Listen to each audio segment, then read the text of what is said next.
中州派紫微斗數喺80年代開始流行嘅，由王亭之傳入香港。據講，廷老喺70年代機緣巧合之下喺台灣認識咗中州派傳人劉慧倉，拜入門下。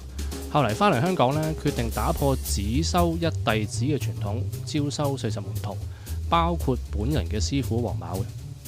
後嚟廷老都有再開班授徒嘅。不過王亭之前輩已經仙遊啦，當中嘅故事脈絡、最真實嘅狀況我哋已經無從稽考。剩低落嚟呢一套斗數技術所做到嘅效果先至係我哋最應該專注嘅地方嘅。中州派紫微斗數一大特色就係每個時辰都有3個命盤可能嘅，只有一個屬於命主，我哋稱呼佢做天地人盤。每次推盤之前我哋都需要進行一個叫做定盤嘅環節，詢問命主過去嘅狀況，核實邊一個先至係命主嘅命盤嘅。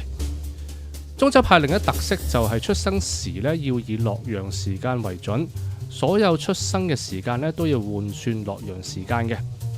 洛陽位處大約東經112度，而香港就係東經114度。每度相差4分鐘，所以所有香港出生時間都要減至少8分鐘嘅。呢一張圖簡單解釋咗每一個地區出生時間嘅換算方式。